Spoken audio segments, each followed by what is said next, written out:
time we are not charging any annual charges for the admission of grade 11. Seriously? Yes. कभी ऐसा होता है कि मेडिकल और आर्ट्स के टीचर आपस में भिड़ गए कि नहीं, नहीं हमारा बेस्ट है, हमारा बेस्ट है? कई बार बच्चे और पेरेंट में ही सेटअप नहीं होता। पेरेंट चाहता है कि मेरा बच्चा नॉन मेडिकल ले और चाइल्ड कह रहा था कि मैंने ह्यूमैनिटीज रखनी है। अगर वो खुशी नहीं होगा तो आपको भी तो पता है कि जो हमें फोर्सफुली काम दिया जाए तो वो तो हम कर भी नहीं सकते। 10th के बाद नॉन मेडिकल लिया था, लेकिन वो फैसला मेरा गलत था। आज मुझे इसका एहसास हो रहा है।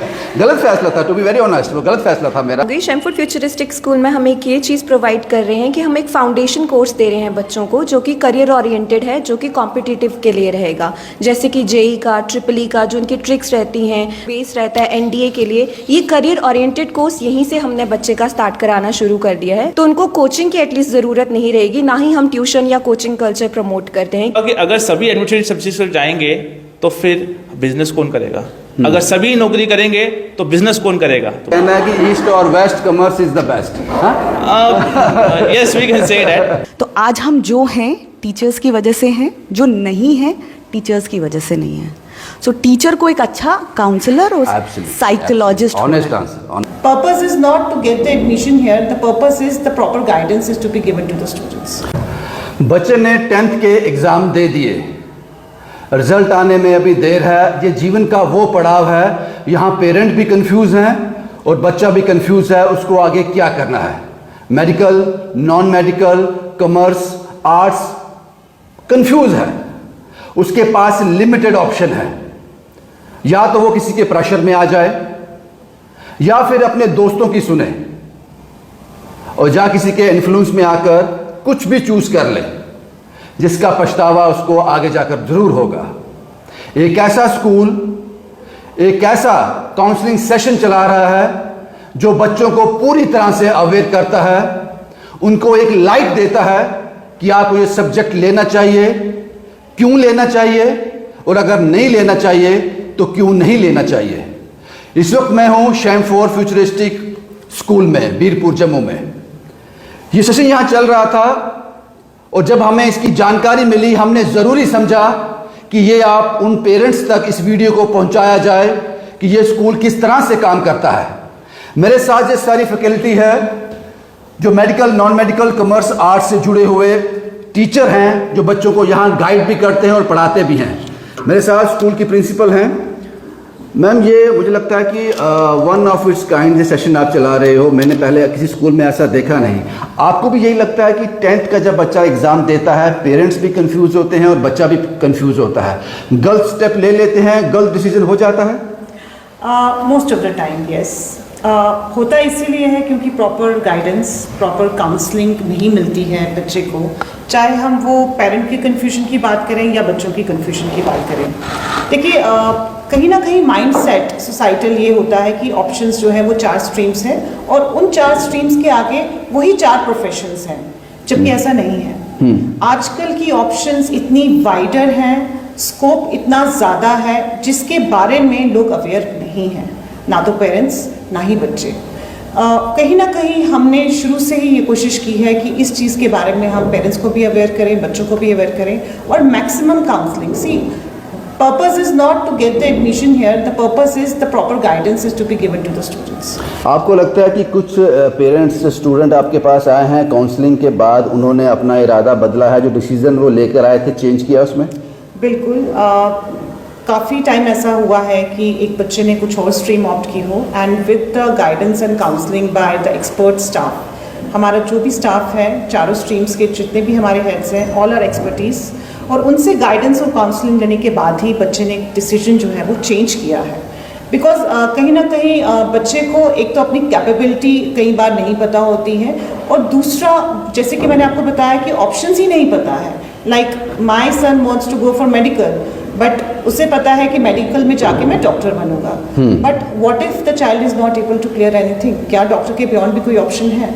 तो कहीं ना कहीं हमारे जितने भी एक्सपर्ट स्टाफ हैं, इन्हीं चीज़ों पे ज़्यादा फोकस करते हैं। मैम, आपसे मैं और भी बातचीत करूंगा, लेकिन एक सवाल यहाँ पे है कि जब बच्चा आपके पास आता है, वो मेडिकल स्ट्रीम में जाना चाहता है, नॉन मेडिकल स्ट्रीम में जाना चाहता है, जब आप उसकी काउंसलिंग करते हो तो पता चलता है आपको कि इसने ये फैसला किस आधार पे किया? वो क्या आधार रहते हैं बच्चे के माइंड में?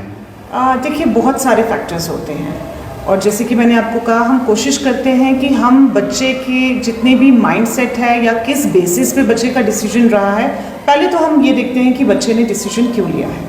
क्या वो डिसीजन बच्चे की पर्सनल चॉइस है, पर्सनल इंटरेस्ट है, या वो पेरेंटल प्रेशर है, क्या वो पीयर प्रेशर है कि मेरी फ्रेंड ने ऐसा लिया है तो मैं भी अपनी फ्रेंड के जैसा ही लूँगा, या ऐसा होता है टाइम, और क्या फिर ये सोसाइटल प्रेशर है कि किसी के हमारे फ्रेंड्स हैं, फ्रेंड सर्कल में डॉक्टर्स बन रहे हैं, वो मेडिकल में जा रहे हैं, आप भी मेडिकल लीजिए। तो ये 4-5 चीज़ें होती हैं। But I believe most of the time जब आपको पता है कि एक पर्सनल इंटरेस्ट बच्चे का किसी पर्टिकुलर फील्ड में है, लेकिन फिर भी बच्चे को नॉलेज नहीं है कि ये इंटरेस्ट है पर इसके बाद मुझे करना क्या है, तो उस तरीके की गाइडेंस, उस तरह की कोचिंग जो है हमारा स्कूल प्रोवाइड करता है। And definitely we have a good expert hand जो ये सब काउंसिल करते हैं। शैमफोर्ड फ्यूचरिस्टिक स्कूल ने ये जो काउंसलिंग सेशन चल रहा है, इसके बाद बच्चों ने डिसीजन चेंज किया। मेरे साथ कुछ एक्सपर्टीज़ हैं स्कूल के जो अलग अलग स्ट्रीम से हैं। मैम आप मेडिकल फील्ड से हैं? Yes, sir.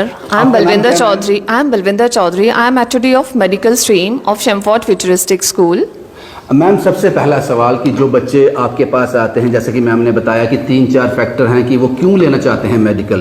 प्रेशर रहता है, मेरी फ्रेंड ने लिया, या कुछ और कारण रहता है, या फिर फैमिली में एक डॉक्टर है तो मुझे भी डॉक्टर ही बनना है। जब वो आपके पास आता है कि सबसे पहले आप क्या चेक करते हो बच्चे का, कि किस तरह उसको काउंसिल करते हो? सर काउंसलिंग बड़े बेसिक स्टेप से स्टार्ट की जाती है। बेसिक स्टेप इसलिए मैं ये वर्ड यूज़ कर रही हूँ कि पहले तो बच्चे को हम नॉर्मलाइज कर देते हैं, बिल्कुल कंफर्ट जोन में लाते हैं, फ्रेंडली होते हैं, उससे सारा पूछते हैं कि बच्चे how you can decide this. पहले तो बच्चा बताएगा कि मैंने इस चीज़ को कैसे समझा और मैं क्यों डॉक्टर बनना चाहता हूँ, और वहीं से हमें आधा पॉइंट निकल आता है कि बच्चा बोल देता है कि ma'am my friend wants to do this thing, तो इसीलिए मैं चाहता हूँ कि हमारी फ्रेंडशिप साथ रहे, मैं इसीलिए नीट करना चाहता हूँ। Even personal career counselling sessions भी हम स्कूल में दे रहे हैं। कई बार क्या होता है कि कई बार बच्चे और पेरेंट में ही सेटअप नहीं होता। पेरेंट चाहता है कि मेरा बच्चा नॉन मेडिकल ले, ये भी रिसेंट मेरे पास एक केस था, और चाइल्ड कह रहा था कि मैंने ह्यूमैनिटीज़ रखनी है। तो मैंने जब बच्चे को काउंसिल किया, पेरेंट को हम हमेशा बाद में काउंसिल करते हैं, पहले बच्चे का इंटरेस्ट जानते हैं, क्योंकि child has to do that, उसने सब कुछ करना है। पहले तो बच्चा सर, बच्चे ने ही सब कुछ करना है, फिर पेरेंट को गाइड किया। बट यह है कि पेरेंट ने भी बच्चे की बात में अग्री किया, पेरेंट को पहले समझाया गया, काउंसिल किया गया, सेशन जो है काम कर रहा है, हेल्पफुल था, बिल्कुल बिल्कुल, और चाइल्ड वाज आल्सो हैप्पी, वो भी बड़ा खुश होके गया। मैम आप मेडिकल स्ट्रीम से हैं, एक सवाल आपसे और पूछूंगा फिर हम मूव करेंगे।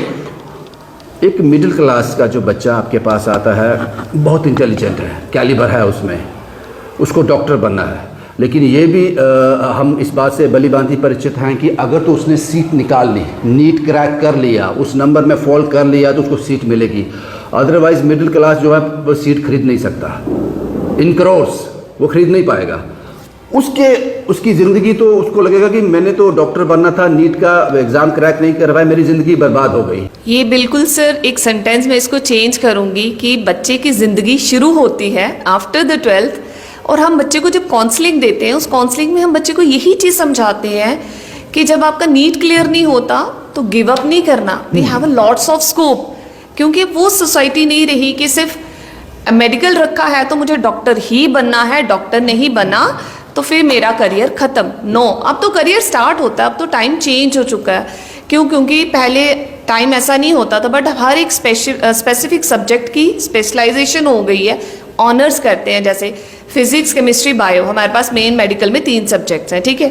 फिजिक्स ऑनर्स बच्चा कर सकता है, फिजिक्स केमिस्ट्री कर सकता है, उसमें बच्चा एज अ स्कॉलर आगे जा सकता है, रिसर्च कर सकता है बच्चा आगे, ठीक है। देन इसके साथ हमारे पास आयुर्वेदिक मेडिसिन में बच्चा जा सकता है, फार्मेसी में बच्चा जा सकता है, एडमिनिस्ट्रेटिव में जा सकता है, बिल्कुल सर, बिल्कुल एडमिनिस्ट्रेटिव में भी जा सकता है, इवन वो मेडिकल रख के भी जा सकता है। अगर वो आगे आफ्टर द 12 सब्जेक्ट चेंज करके जाना चाहे, वो दोनों केसेस में एडमिनिस्ट्रेटिव के लिए तो कैपेबल है, ऐसा कुछ नहीं। बेसिक चाहता होना क्या चाहिए, बच्चे को कंसेप्चुअल नॉलेज होनी चाहिए, जो कि हम प्रोवाइड करते हैं। जब बच्चे को कंसेप्चुअल नॉलेज होगी, बच्चा की बड़ी सारी फील्ड्स हैं, एंथ्रोपोलॉजी ले लो, म्यूजियम डिपार्टमेंट्स की जॉब्स हैं, बड़ी सारी गवर्नमेंट जॉब्स हैं, इवन प्राइवेटाइजेशन में आप टी इंडस्ट्री पालमपुर की एग्जाम्पल ले लीजिए, वहाँ पे करोड़ की स्केल पे जॉब्स मिल रही हैं, तो ऑब्वियस सी बात है। बट ये चीज़ें हमें बच्चों को गाइड करनी भी चाहिए, जो हम करते हैं। शैमफोर्ड फ्यूचरिस्टिक स्कूल जो बच्चा इनके पास 11th में एडमिशन लेगा उसकी ज़िंदगी, उसका फ्यूचर यहाँ डिस्कस किया जाता है।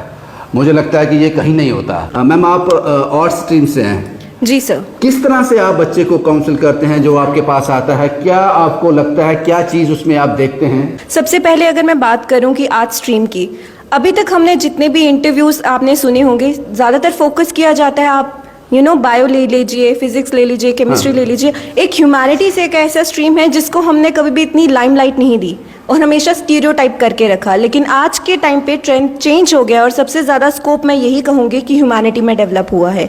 अब ह्यूमैनिटीज़ में कैसे डेवलप हुआ है, अगर मैं स्पेसिफिकली सोशोलॉजी की बात करूँ सर, सोशोलॉजी आपको एक बेटर पर्सन बनाएगी, कैसे? सोशल रिलेशन को पढ़ा करके। और यूपीएससी में सोशोलॉजी का सिलेबस सबसे लिमिटेड है। यूपीएससी कोई भी एडमिनिस्ट्रेटिव जॉब आप करें, चाहे वो जेकेएस के लिए ट्राई करें या चाहे आप ट्राई करें यूपीएससी के लिए, आईएएस लेवल के लिए, उसमें जो सोशोलॉजी एज अ सब्जेक्ट है वो एक इवॉल्विंग सब्जेक्ट है। जितनी भी हमारी सोशल साइंसेस हैं उनमें से सबसे यंगेस्ट सब्जेक्ट जो है वो सोशोलॉजी है। Ma'am absolutely. कभी ऐसा होता है कि मेडिकल और आर्ट्स के टीचर आपस में भिड़ गए कि नहीं हमारा बेस्ट है? नहीं सर, हमें चाहिए कि जो बच्चा हमारे पास आए हम उसके लिए बेस्ट चूज करें। देखिए, हमारी जैसे हाथों की 5 उंगलियां एक बराबर नहीं होती, वैसे बच्चे भी एक बराबर नहीं होते। हर बच्चे का इंटेलेक्ट अलग होता है और पैशन अलग होता है। आर्ट्स में कहूँ सबसे ज्यादा आपको वैरायटी देता है। ह्यूमैनिटी एक ऐसा सब्जेक्ट है जिसमें आपको एन नंबर ऑफ ऑप्शंस मिलेंगे। आपको सोशोलॉजी, पॉलिटिकल साइंस, आपको हिस्ट्री, एंथ्रोपोलॉजी, बहुत वेराइटीज मिलेंगी। Thank you very much. आप एक और एक्सपर्ट हमारे साथ हैं इसी फील्ड से, शायद ह्यूमैनिटी से ही हैं। सोनिया जी, सबसे पहले ये बताएं कि क्या बच्चे में आप जब आपके पास आता है कि सबसे पहला इंप्रेशन क्या रहता है? आप क्या देखते हैं उसमें कि फिर आप उसको गाइड करते हैं कि नहीं बेटा आपके लिए, आप भी प्रेशराइज नहीं कर सकते, आप सिर्फ काउंसलिंग कर सकते हैं, उसका माइंड सेट उसको बदल सकते हैं, उसको समझा सकते हैं, वो किस तरह से रहता है?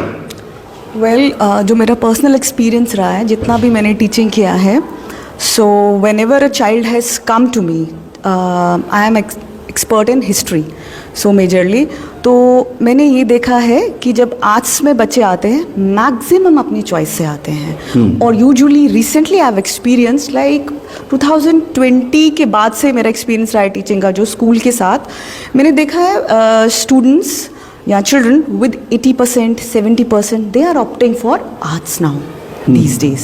So आजकल बेसिकली ये कंसेप्ट ये भी है कि जिस बच्चे का परसेंटेज कम है या वो नॉन मेडिकल, मेडिकल, कॉमर्स नहीं करना चाहता, क्या ऑप्शन है तो आर्ट्स ले लो, आर्ट्स तो है ही है। ऐसा चेंज हो रहा है ये कंसेप्शन। और ऐसा भी है एट टाइम्स परसेंटेज कम रहता है तो डजंट मीन कि वो आर्ट्स में एक्सेल करेगा, ऐसा है नहीं। तो ये बड़ा अभी चेंज हुआ है, डेफिनेशंस या पैरामीटर्स या थिंग्स हैव चेंज नाउ। तो अभी स्टूडेंट्स मोर और लेस आते हैं चॉइस से। एंड आर्ट्स का या ह्यूमैनिटीज़ की अगर हम बात करें, now people students with 80-70% 70 score वो खुद बाय चॉइस आ रहे हैं। और बिकॉज दे अभी नॉलेज अवेयरनेस इतना है कि दे नो कि रिसर्च में जा सकते हैं, they can build their career as a researcher and they can of course go for civil services. Whenever I deal with the student while teaching them my subject, so I always try to generate interest, so उनके level तक जा करके। या आपको देखकर लग रहा है मैं कि आप बच्चे को बड़ी अच्छी तरह से कन्विंस कर लेती होंगी, काउंसलिंग बड़ी ज़बरदस्त होती होगी उसकी। काश हमारे वक्त में भी ऐसा टीचर हमें मिल जाता है। Even I believe so. हमारे we are 90s kids, you know, तो आज हम जो हैं टीचर्स की वजह से हैं, जो नहीं हैं टीचर्स की वजह से नहीं है। मैंने 10th के बाद नॉन मेडिकल लिया था, लेकिन वो फैसला मेरा गलत था। आज मुझे इसका एहसास हो रहा है गलत फैसला था, टू बी वेरी ऑनेस्ट, वो गलत फैसला था मेरा, क्योंकि मैं इतना एक्सेल नहीं था कि नॉन मेडिकल के काबिल था या पता नहीं क्या था।